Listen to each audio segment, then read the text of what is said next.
Yeah, Yep. what up? What's up, my brother? How you? Man, I'm blessed, bro. How you doing, man?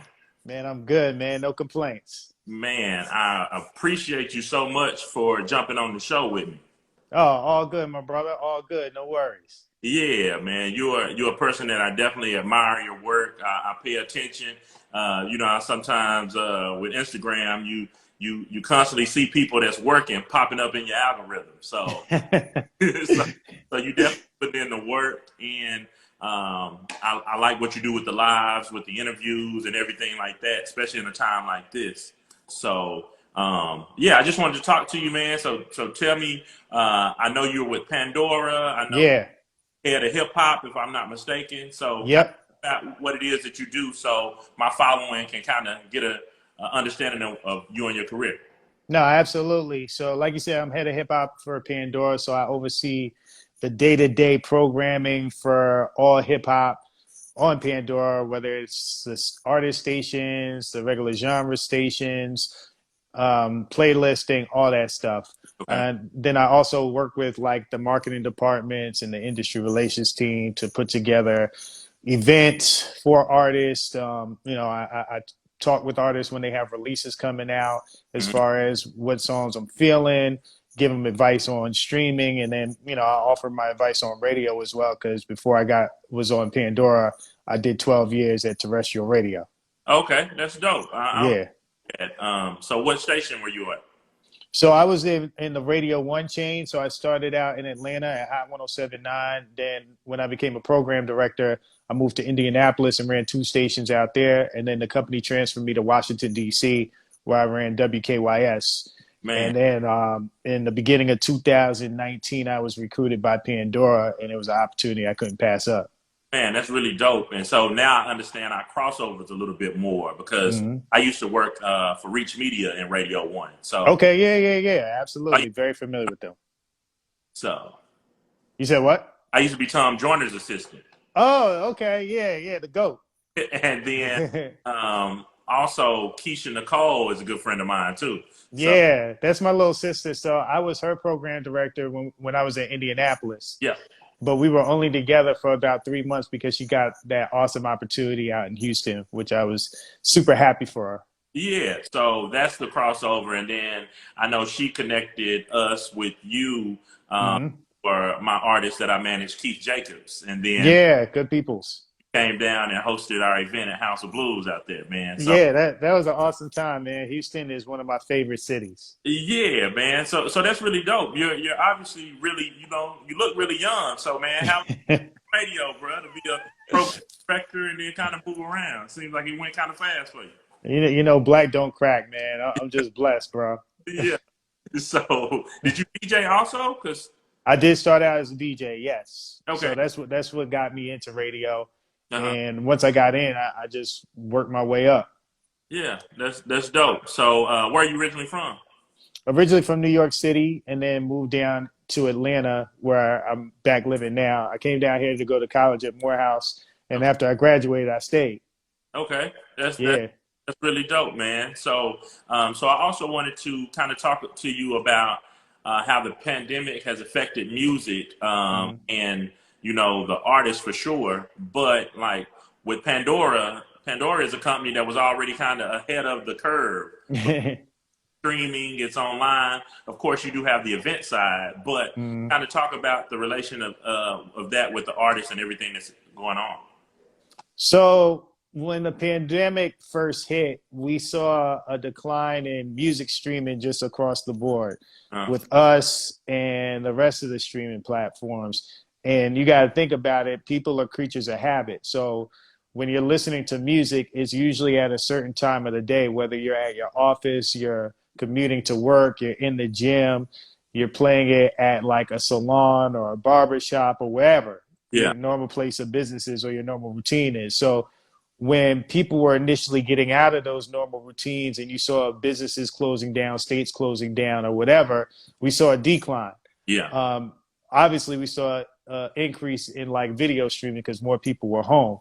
yeah, But as more and more people got adjusted, we started to see those numbers come back up, and now they're definitely coming back up as more and more states start to reopen. yeah. Um, one of the other things that we kind of saw was like an increase in R&B streaming.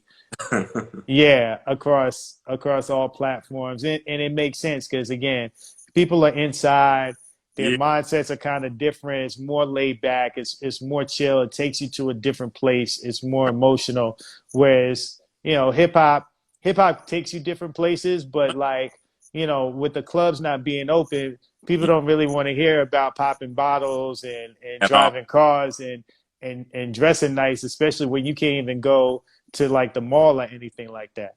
Right. Yeah. And I've definitely been affected. I managed a club out here called Park Avenue, so it's probably the Mm, urban club in Texas, holding about right, people. So I can definitely understand that because there's a certain amount of music that I listen to, even managing the club.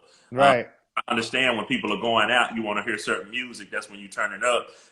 And that's kind of why I was surprised that some of the artists are dropping right now. Like I was kind of surprised that like a Future or that the Baby drop when they drop, even though I understand they do get a lot of streaming.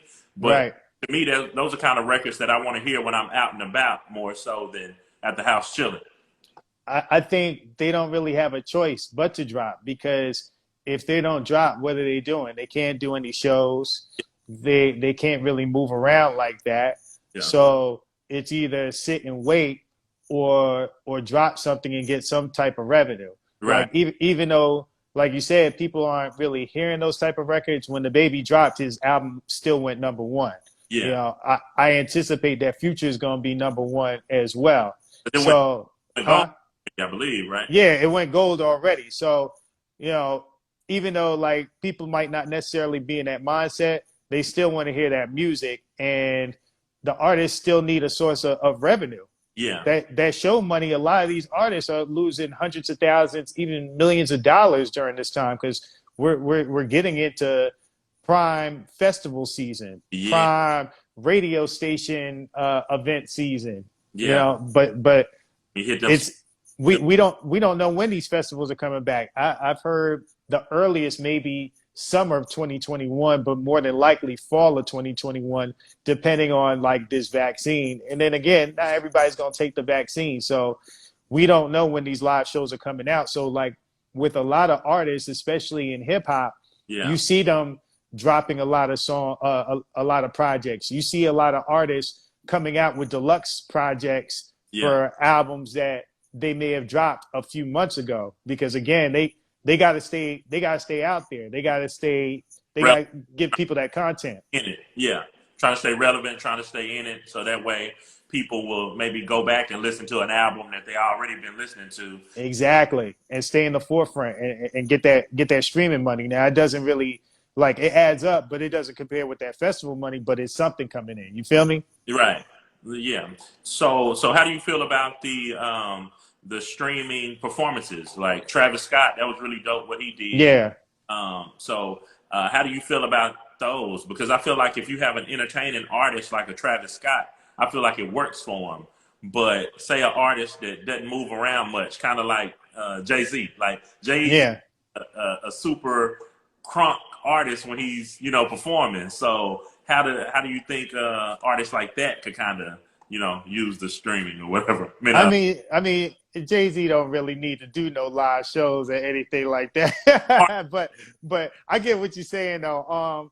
I mean, I think at this point in time, the world as we know it has changed, and it changed very quickly. So if you're not in the mindset of adapting Yeah. to that change or thinking outside of the box, you're gonna get left behind. Even when things do open up, a lot of stuff isn't going back to the way it was. Right. I did a great podcast with Arnold Taylor, Hmm. who's the head of South Coast Music Group. For Yeah. those who don't know, that the label that the Baby is signed to, Yeah. and his conversations that he's having with some of these festival and concert promoters, even when stuff does open up, there's going to be a lot of people that just don't come back Yeah. because they don't want to be in those crowds, and they're still going to have that hesitation about any type of virus. So Right. again, like I think this virus has just opened a lot of people's eyes to what it is being in these tight spaces with a whole bunch of people. So things are gonna, things have changed. So like I feel like Travis Scott doing what he did, adapting. Rotimi actually did like a live IG event that he partnered. I want to say it was with Jack Daniels or something like that, and Mm. they paid him. So I think you're going to see a lot more of that, and you're going to have to see a lot more of that if artists, again, if they want to continue to use or get that performance revenue.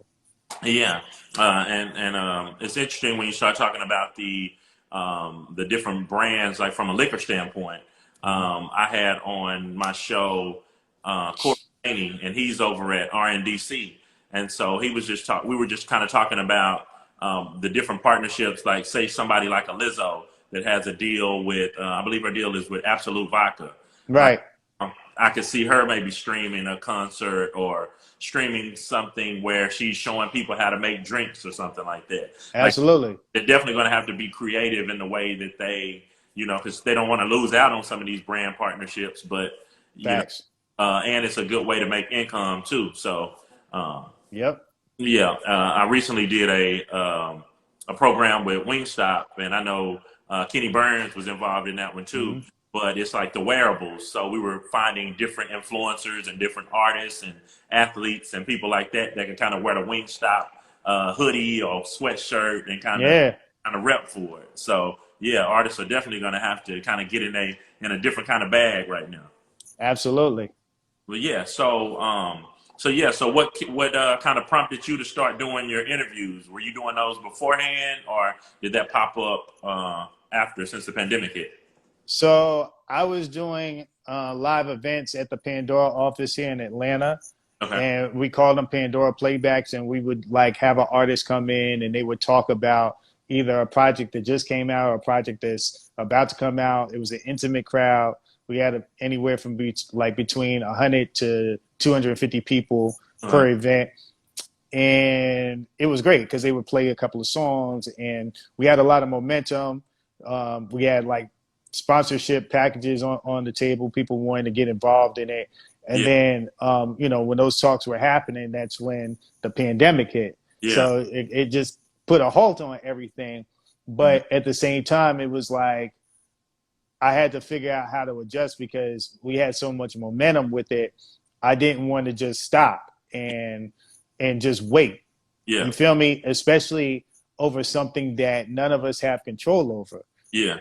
So, so what I decided to do, like on my own, was just have these conversations on Instagram Live. And I'm not even gonna lie, like I could probably count on one hand the amount of times I actually did an Instagram Live Yeah. before all this stuff happened. Like I would watch them here and there, but I never really did it like that. Yeah.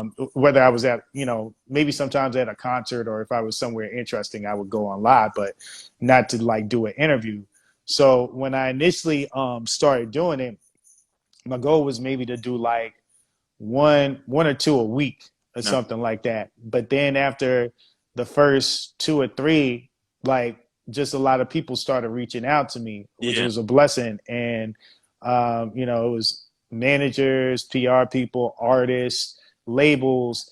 And the more and more I did it, it just got to the point now I'm doing about like 2 to 4 a day.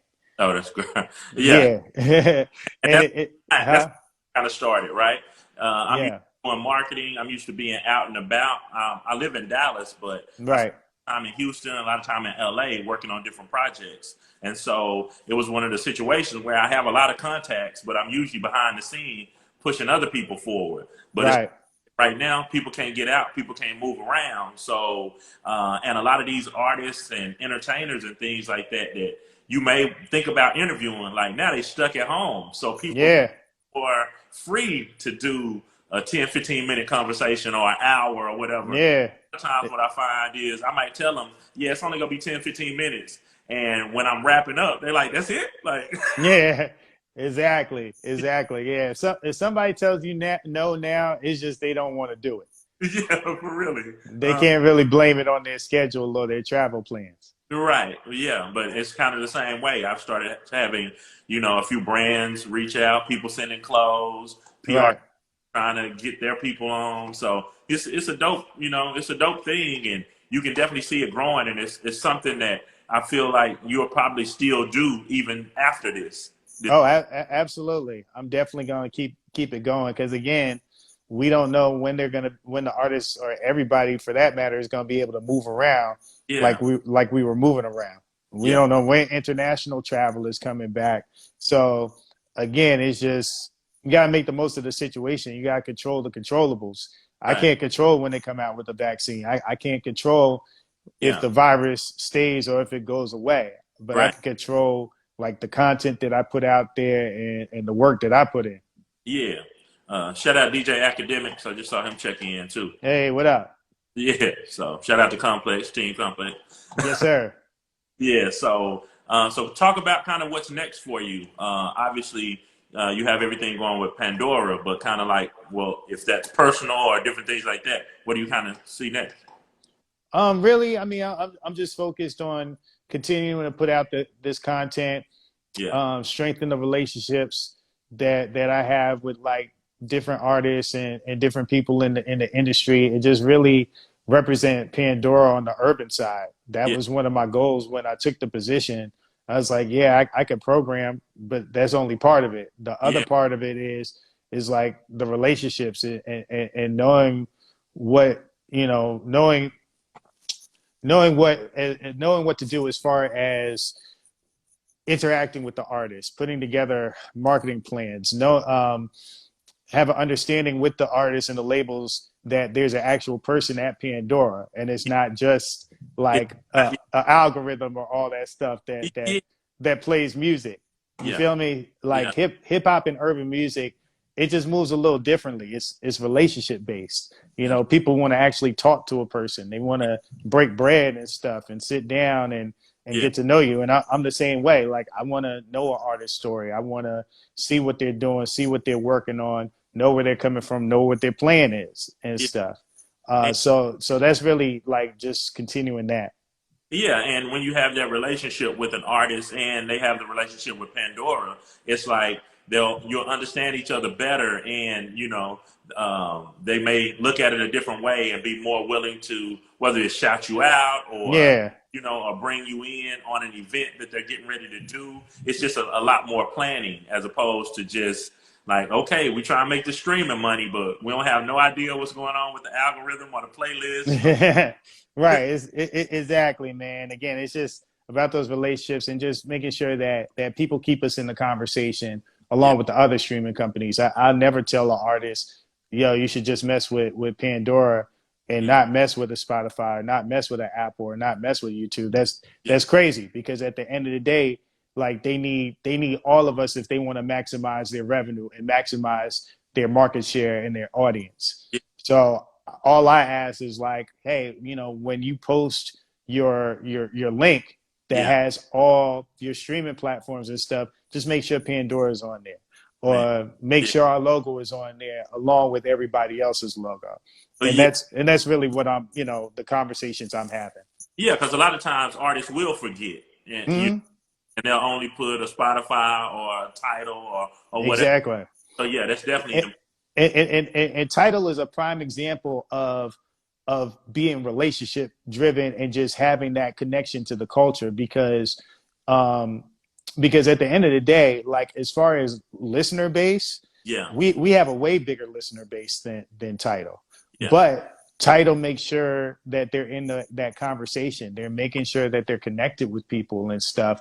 And it just goes to show like when you have those conversations, it doesn't really matter how many people that you reach or how big your platform is, as long as you're being authentic and you're helping out artists in a genuine way, they're yeah. gonna rock with you. So I'm just extending that olive branch to the urban music community.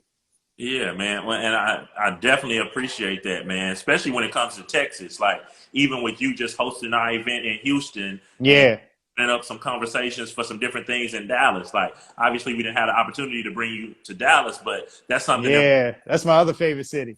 yeah, we want to I make sure love Dallas. when it's an opportunity. So man, I just really appreciate everything that you're doing over there. And No, I appreciate you having me, man. yeah, man. So I didn't want to take up too much of your time. So is there anybody you need to shout out before you get out of here? Oh, nah, I just always tell people, look, I notice everybody's opening up, the states are opening up. Don't go outside raw. Just wear a mask. For You know what sure. I'm saying? Like, just wear a mask. It ain't that hard. You're right, man. Well, thank you very much, my brother, and I'll definitely be in touch with you soon on some other things as well with Yes, sir. anything else we got going on. So I appreciate you, man. You have a great day. No doubt. Keep up all the good work, bro. All right. Appreciate you. Peace.